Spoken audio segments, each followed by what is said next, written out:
Et nous allons poursuivre notre cycle « La laïcité, une valeur universelle ».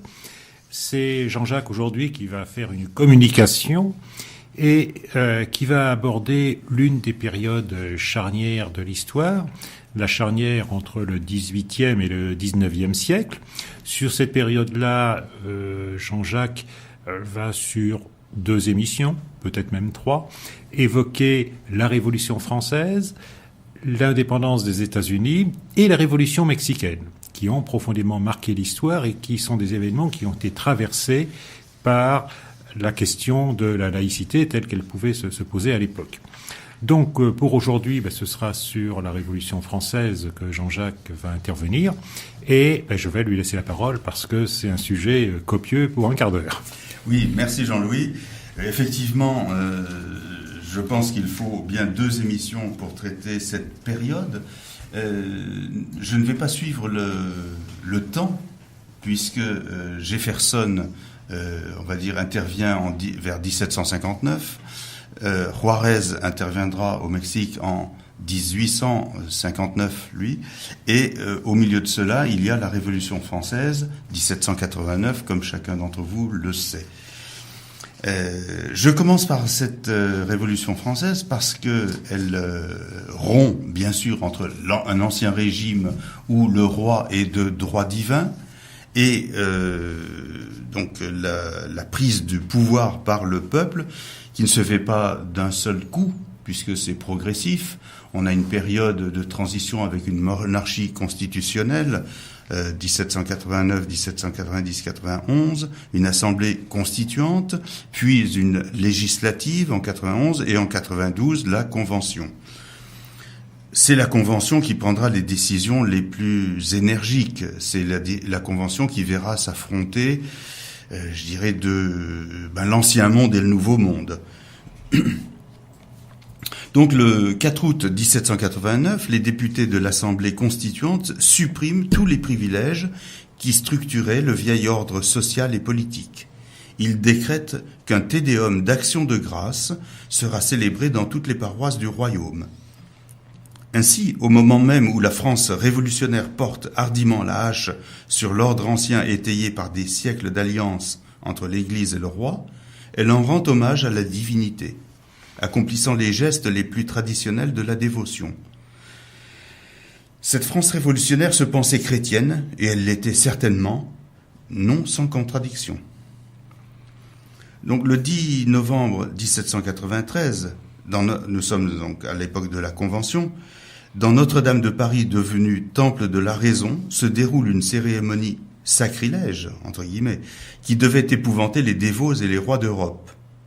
La Convention assiste encore constituée à cette fête célébrée en l'honneur de la liberté et de la raison. Là où se dressait l'autel de Notre-Dame, on a élevé le temple de la philosophie, flanqué des bustes de Voltaire, de Rousseau et de Franklin, un Américain. Ainsi, après 4 années d'expérience révolutionnaire, l'attachement au rite séculaire magique de la foi chrétienne paraissait ruiné.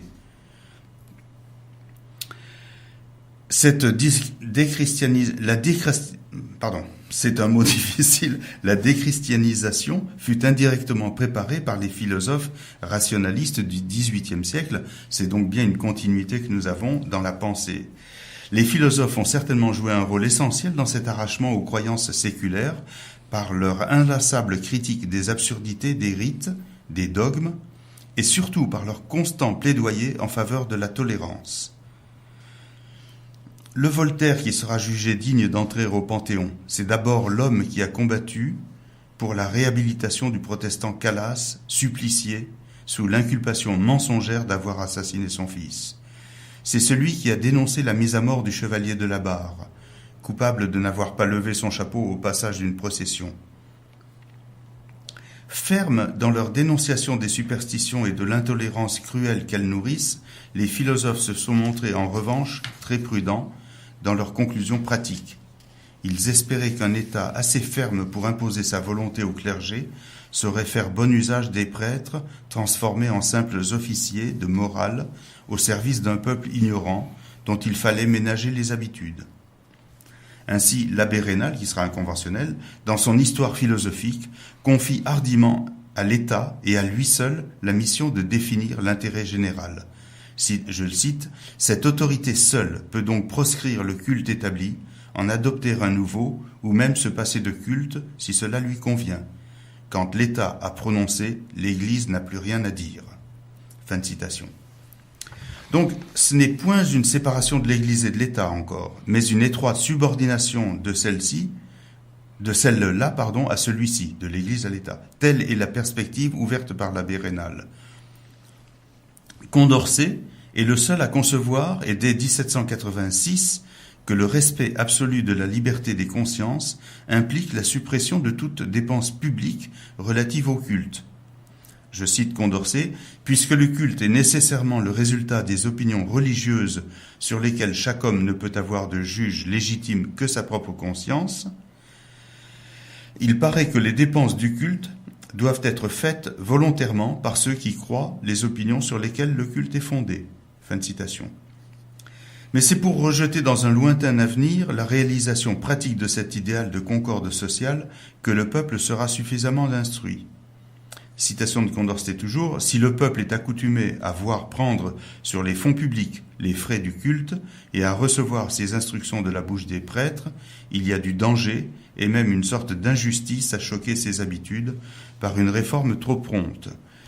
Et c'est un de ces cas où, pour agir avec justice en suivant la voie de la vérité, il faut attendre que l'opinion commune s'y soit conformée. » Condorcet est donc souple. Les constituants qui sont pétris de culture philosophique et majoritairement déistes retirent donc à l'Église les bases matérielles de sa puissance en supprimant ses dîmes, en nationalisant ses biens fonciers. Mais, loin de vouloir s'en séparer ou de la détruire, ils croient pouvoir l'unir étroitement au nouvel État en construction. Ils décrètent que les curés, les évêques, seront désormais élus par les citoyens, tout comme les députés, les juges, les administrations.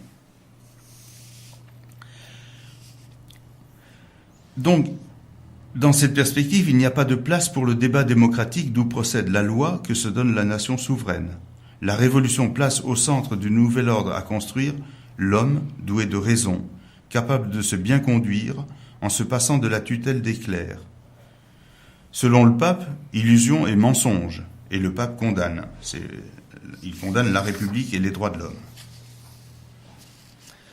Alors, on a une période où on voit la déchristianisation imposée et une minorité jacobine résolue à déchristianiser la France. L'initiative en revient à quelques représentants en mission, ces députés de la Convention envoyés dans les départements, pour accélérer le recrutement des soldats, et ils découvrent le mauvais vouloir des administrations départementales qu'ils combattent en s'appuyant sur les jacobins locaux.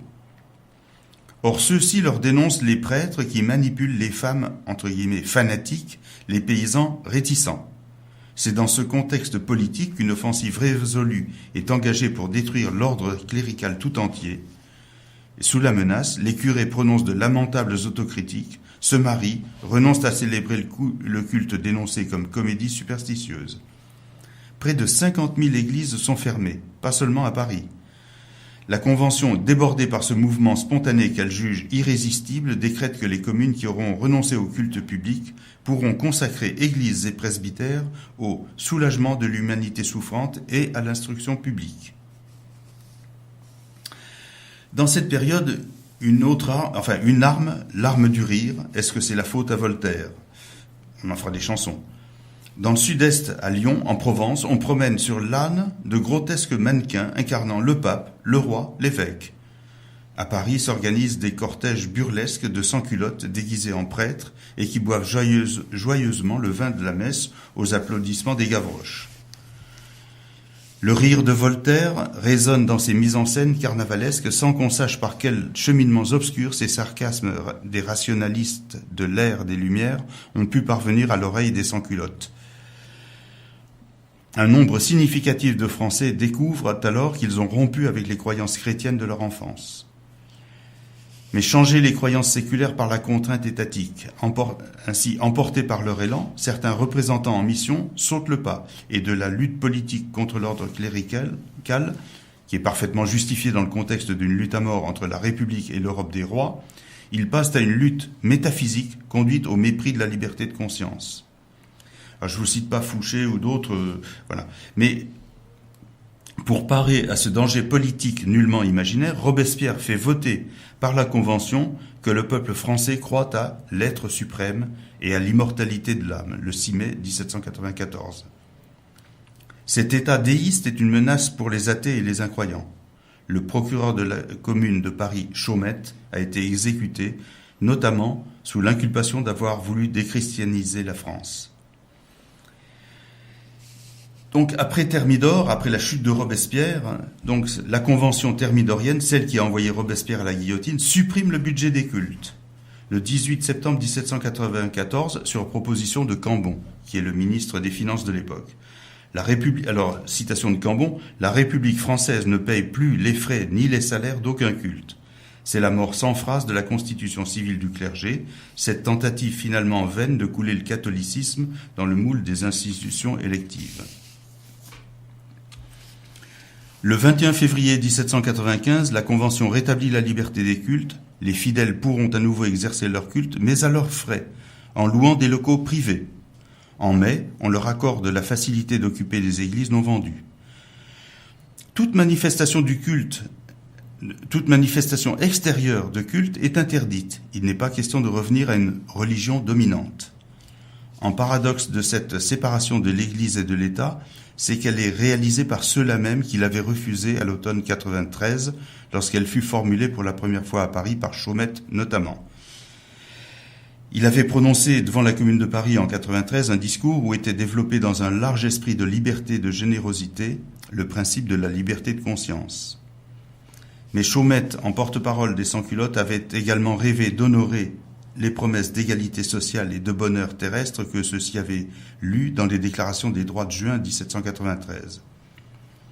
Après avoir obligé l'évêque de Paris, donc c'est Chaumette qui a obligé l'évêque de Paris à abdiquer, il avait fait voter la transformation du ci-devant palais archiépiscopal en annexe de l'Hôtel-Dieu afin d'accueillir les femmes en couche, jusque-là confinées avec les folles. Je vais peut-être m'arrêter là pour aujourd'hui.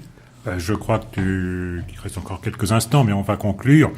Ce qui apparaît à travers les propos qu'il vient de tenir, c'est que, bien évidemment, la Révolution française, c'est pas le grand soir, c'est quelque chose qui s'est étalé sur plusieurs années. On voit que des mouvements contradictoires sont apparus, que ça a bien été traversé par cette question de la laïcité.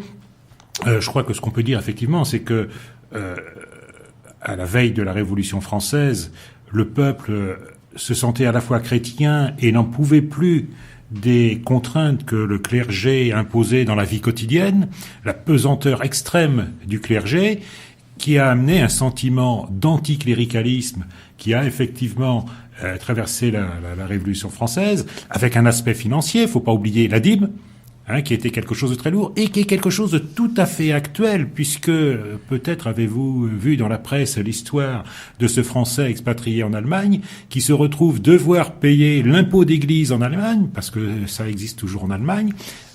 Quand on est baptisé par l'Église catholique, en Allemagne, on doit payer l'impôt d'église à l'Église catholique, et ainsi pour chaque religion. Et ce Français expatrié doit cette bienveillance de l'Église catholique allemande au fait qu'il y a eu une transmission de données qui sont finalement des données tout à fait personnelles, échangées entre l'épiscopat allemand et les diocèses français, entre l'archidiocèse de Berlin et les diocèses français. Donc, on voit là qu'il y a quelque chose de très actuel. Puis-je rajouter que l'Église transgresse les lois de la France, parce que la CNIL interdit de donner des fichiers comme ça. Absolument. Et la conséquence de ça, c'est qu'il n'y a qu'une seule solution pour se sortir de ces impasses pour les expatriés qui ne souhaiteraient pas payer cet impôt d'église lié à une décision qui a été prise par leurs parents, on leur a pas demandé leur avis, c'est de demander la débaptisation, ce qui est fait quand même chaque année par 1 millier de personnes en France. C'est important. Voilà. Donc, c'est un sujet sur lequel nous aurons l'occasion de revenir. Jean-Jacques va bien évidemment continuer dans les prochains épisodes la suite. Donc, la suite qui va commencer par avant avec l'indépendance des États-Unis et la révolution mexicaine. Voilà. Et puis, entre-temps, toujours www.lpdordogne.fr.